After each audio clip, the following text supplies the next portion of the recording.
Hey guys, I'm Lil Smurdy. Welcome back to another video. In this video, I'm gonna talk about Transmog and rare Transmog weapons, shields, gear, etc. that you can now use and transmog since Cataclysm is out. With Cataclysm, there comes Transmog. This allows you to use old gear pieces on your new gear to make you look better, cooler, weirder. Whatever you could possibly want, you can transmog.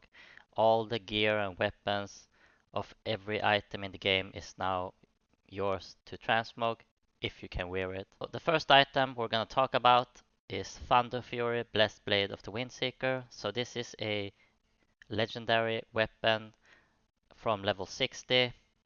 You have This is definitely one of the coolest swords. It's a one-hand sword, one of the coolest one-hand swords in the game, in my opinion. And with Cataclysm Classic, you can now actually transmog the legendary weapons as well. On the original Cataclysm, you couldn't transmog legendary weapons, but I guess they learned from their mistake. So now you can actually transmog legendary weapons. So such as Furfury, Blessed Blade of the Windseeker, the Warglaves, the Sulfuran Hammer, Shadowmourne, etc. can now all be transmogged. So how you get the Furfury is that you start it by taking a quest in Tanaris. Once you've done that, you need to go into Molten Core, and then you need to kill Baron Geddon and Gar and get a Bindings of the Windseeker from both of the bosses. And you can do this raid once a week. The only classes that can use Furfury is a Hunter, Paladin, Rogue, Death Knight, or a Warrior. Also need one Essence of the Firelord, and that is a 100% drop chance from Ragnaros when you have the quest. Besides the bindings and the Essence of the Firelord, you need 10 Enchanted Elementium Bar, and you can get this from melting. So the reason why we're talking about this is of course because you can transmog it and it's cool, but at level 85 you should be able to solo most of the dungeons and raids from Classic or TBC even to get the gear that you would like to use. And once you've obtained all of those items listed above, you're gonna go back to the guy in Silitus, and then he will summon a boss. You kill him, and then you will get your beautiful sword. Another really cool item that you should definitely get if you are a shield user is the item called Skullflame Shield. That's the most normal basic name of the item, and it's basically a random epic drop from dungeons and world drops. But what people don't know is that there is also a different item that drops from the final boss on Heroic in Mana Tombs, and this guy drops Skullflame Shield, but it's another item, but it looks the exact same as Skullflame Shield.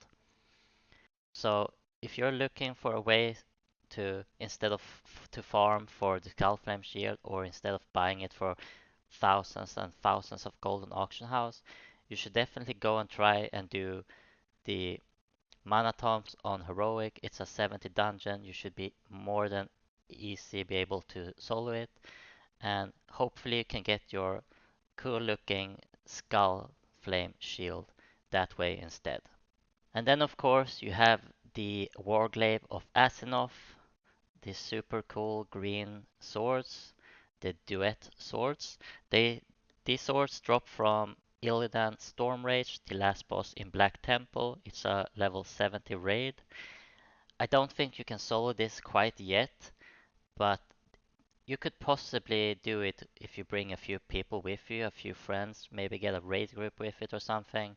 Maybe you have a chance of getting the Warglaves. It also drops a few other really cool items, such as the Bulwark of Asinoth Shield, Crystal Spire of Karabor. There drops the Shard of Asinoth Dagger, and many more cool items. This is another option that you should definitely do if you're into Transmog and if you want to look the coolest out of everyone on your server. Another way of getting really cool Transmog could also be to kill the various TBC world bosses. So for example, here in Hellfire Peninsula, in Throne of Kil'jaeden, we have the Kil'jaeden world boss. Doomlord Kazak is the one we have here in Hellfire Peninsula. So he drops various BOE items. For example, Hopebender is a very cool item and it's very expensive on most servers. You also have Exodar Lifestaff, Cool Sword, and then some other random items. If you have time or you are bored or anything, try kill the world bosses and pray for some easy loot. Should be pretty easy to solo. And if you can't solo it on one character, you can try another character. And that's it guys, that's all for this video. I hope you find it informative and I hope you try to farm for some of the weapons and items that I've been going through in this video. I wish you the best of luck, and if you want to see more content like this, feel free to leave a like and subscribe. It helps me the most.